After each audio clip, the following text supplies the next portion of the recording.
All right, welcome to another episode of The Growth Insider. Today I'm super excited because I have Patrick, the co-founder of Immerss. Patrick, do you want to give a little bit of a background into your journey as an entrepreneur to kick things off, and then just tell us a little bit about the company? Yeah, sure. So thanks for having me, by the way. Uh, I actually started out in cable television out of school and was at Showtime for a number of years. And then where I kind of got my entrepreneurial launch pad was leaving Showtime with a few colleagues and starting a network called MAV TV, which we ran successfully and grew for about 7 years, and then had a exit. Did a little bit more work in the television space, started a children's network that never really gained traction, and then did some work in the e-commerce space. That's what ended up ultimately leading me to my co-founder, Arthur, and the launch of Immerss back in late 2018. So Immerss was really founded on the principle that live video was really going to continue grow into a large driver in e-commerce, and trying to add kind of that personal touch into the e-commerce buying experience was really kind of the genesis of it. And it started out really with live stream events, so enabling people to go and live stream, have online shopping shows that they could broadcast out to their audience from their website. It morphed into another feature, which was kind of this one-to-one digital clienteling, this virtual shopping, where you would be able to connect with your online shoppers via chat, via video, via voice, and really try to provide kind of that personalized journey that was missing with e-commerce. And then most recently, we've rolled out an AI solution as well, which is an AI live chat, which really learns the brand's product catalog. It learns frequently asked questions, the store's policies. You're able to tell it to communicate with your audience in the voice, and really learn your brand's voice, and enable it to communicate and respond to questions and suggest products without the involvement of a human. And so that's really been our focus over the last 6 months, and kind of where we are today. But ultimately, we're a live commerce platform, fully unified, and we think the best in market suite of tools for brands and retailers that are interested in live engagement with their customers. Amazing. Before we dive into the company a little bit deeper, you did mention an exit in the past. So like I always like to ask, because we have, plenty of founders and stuff that have sold companies come on the show. Mhm. But how did that exit, and you can give us a background into like the extent of that, but how did that kind of inform like your next business ventures over the past years? Because it definitely changes your perspective, I'm sure. It does. I'd like to say it was the best and worst thing that's ever happened to me. So it was my first, entrepreneurial journey, and it was successful. And we timing is everything in these things. You got to have great timing, and you have to have a lot of luck too. And we had a good, healthy amount of both of those things. But what it did was really skew my perception as to how easy or difficult this really is. And I learned that lesson in my next journey when I after the exit, took some time and really thought, hey, let's just replicate this in the children's space, and come up with a channel that was really more driven on live action educational content for children, which at the time didn't really exist. And the market had changed. People's appetite for launching new channels, big cable and satellite operators were consolidating, and their appetite for new content had really waned over that period of time where I had my other network. So I learned very quickly just how difficult it is to launch something from scratch, scale it, and ultimately sell it if that's what your interest is. But it was a great experience, and allowed me to again try to do some new things. Yeah. So if you're listening, it doesn't necessarily get easier after you sell a No, company. It's no, not always the same, right? It's it's not. very much based off of what the market needs at a certain point and how easy the vehicle is that you're in order to scale. Uh, And I guess that's really why we have, stuck, and why I believe so much in Immerse is I believe that the market is just now starting to kind of catch up to this whole concept of live commerce, and uh, conversations that we had a few years ago where this would be a really nice thing to have if we had the resources and the time to be able to execute on this. Those are slowly becoming more of, we need to have this. The market is expecting this. Our customers are expecting to be able to have an engaging conversation about our products and find the right fit for, their suit, or they're looking for a piece of jewelry for a gift for their wife, or whatever that may be. And to be able to really have that guided experience is becoming something that is really more of a necessity versus just a luxury to have. You look at Gartner and kind of their hype cycle of new technology and where they're at on the evolution from kind of early adoption to mainstream, and kind of that bell curve. And they have live commerce on there. And it's really looking at kind of an 18 to 24 months away from really mainstream adoption. So our goal has been to really scale as quickly as we can, knowing that we are ahead of the market, that it's going to be more forward thinking, innovative brands and retailers that are adopting this type of technology and embracing it, rolling it out, having success. But at the same time, keeping our head above water, adding new features so that when that tipping point does come, which we feel is fairly imminent, that we'll be really well positioned to take advantage of that. okay. And zooming out on like a global market, this is a good time. It's interesting because you hear if you actually look into this like live commerce, live shopping, it's not just like in the US, it's actually like in China, it's massive, like obscene. So if you're Most of listening our, now, check that yeah, out. But how do you see yourself kind of fitting into that like massively global market that's like almost way too big for one company to be able to tackle? yeah, and most of our new business, honestly, is coming in the European market.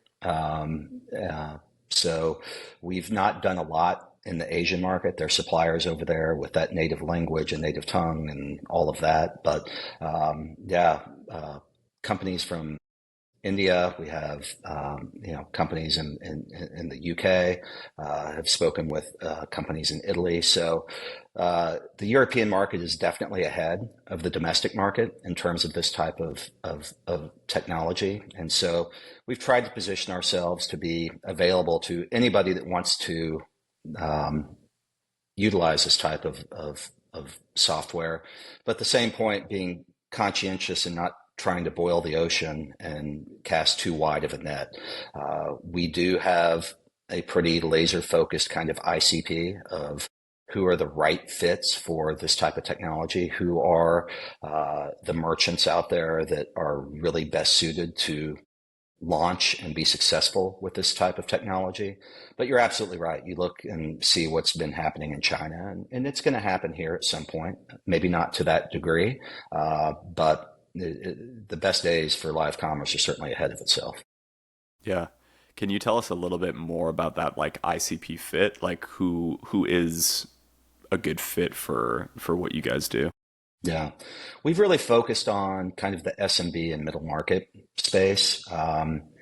You know, enterprise sales cycles are tough, long. And while we've had a number of conversations with the enterprise uh, players, ultimately they're probably going to build out their own tools, is what's going to happen with that. And so we really are targeting brands that are kind of doing anywhere from that 10 million to 100, 150 million dollar range. They probably have physical stores. They can be digitally native, but really trying to kind of replicate that in-store experience in terms of the conversion rates that go with it, right? When you're shopping online, there's a 1 maybe 2% conversion rate. When you walk into a store, that number jumps to 25 to 30%. And so our conversion rates when using our software very closely mirror those in-store conversion rates. So brands that want to have a connection with their customers, it's not completely transactional. Brands that are selling products that could really benefit from that consultative sale, whether it's jewelry, cosmetics, apparel, home furnishings, things where you can really show off the detail and really merchandise those products, are great players for us. But the mom and pop shops on Shopify too are great fits for us as well. So that's really kind of our sweet spot, is that, call it 10 to 100 $150 million range company. Nice. And you find that, yeah, just to be the sweet spot for them as well to maximize their sales. I mean, if your conversion rates are jumping up that high digitally with live commerce, that's massive for a brand in the $20 million range. Yeah, and then it becomes a game of, okay, we know that when organically that we're converting at a 1.2% conversion rate, when we drive them through Immerss and we're actually able to have a conversation or engagement with a customer, that conversion rate jumps to 28%. The game then becomes, how can we start driving more traffic through this new sales channel through Immerss? Becomes really the game at that point. So as you guys are scaling, you mentioned scaling rapidly while still trying to maintain a good foundation of features and actual back-end product. What are some of the things that you're doing to scale, and how are you viewing like the market of acquiring new customers for your business right now? Well, like any tech SaaS company, it's, lead gen, top of funnel is difficult. We've participated in all the kind of the tried and true methods of buying lists and email campaigns and LinkedIn. Where we've found that we've gotten a little bit more traction is through partnerships. Referrals from our existing customers have been great. And then the agency world is starting to bear some fruit for us as well. Going to a digital agency who's tasked with finding new software to be able to bring to the merchants that they're using, their services for website development and all of those has been great as well. So those are things that we're focused on at this point, is really trying to maybe partner with more in the agency world, to where they may have 50 to 100 merchants on their client roster, and maybe half of those could be a good fit for us. Okay. And what's like the right time, if there's entrepreneurs listening, to build out channel programs? Because it's one of those overlooked sources of like high quality lead gen, not just like cold email, paid ads, right, the LinkedIn outreach. When's like the right revenue level to build that out, or is it right away?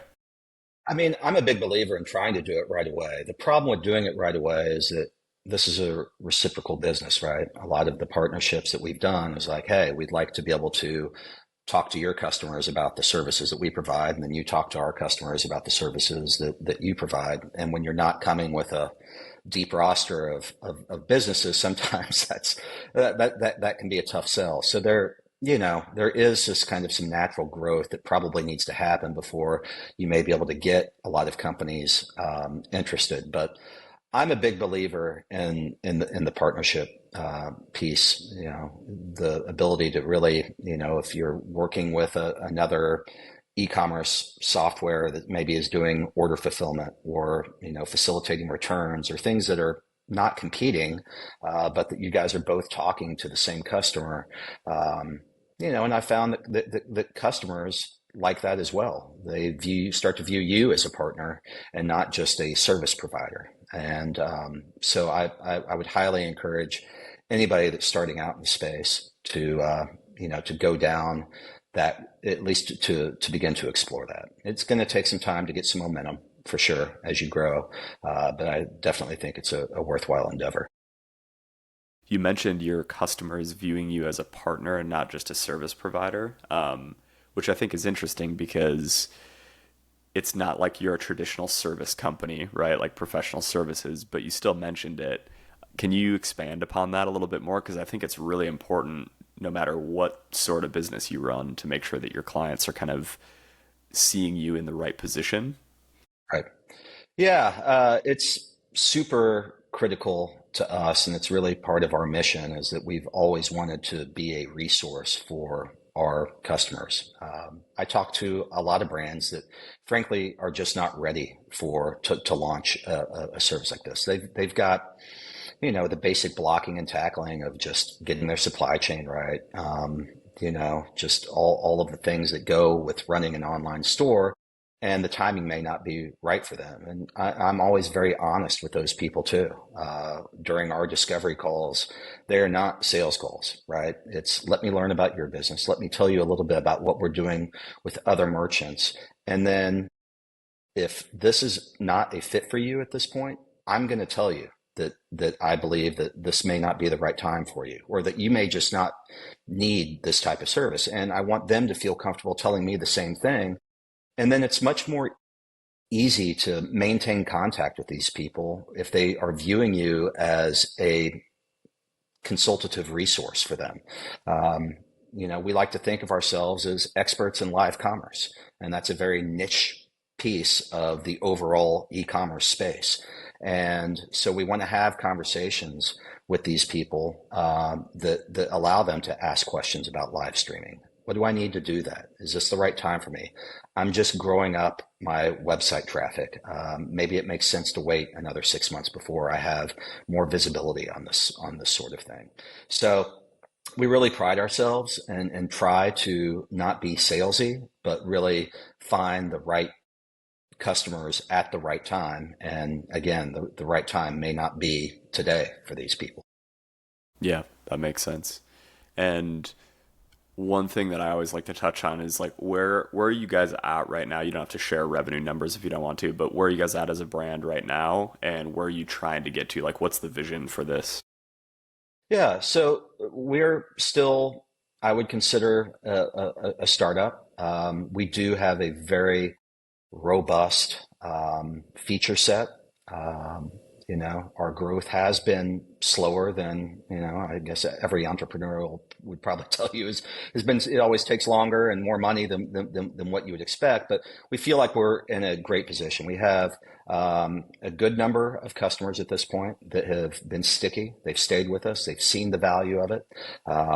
We really are kind of a land and expand type model to where, it may be live shopping that is interesting to them. And then 6 months into it, they're starting to see the value in the platform. We've established a relationship. They trust us. And then, hey, let's give, one-to-one clienteling, or let's give this AI piece a try. So we really try to find kind of the path of least resistance for those people.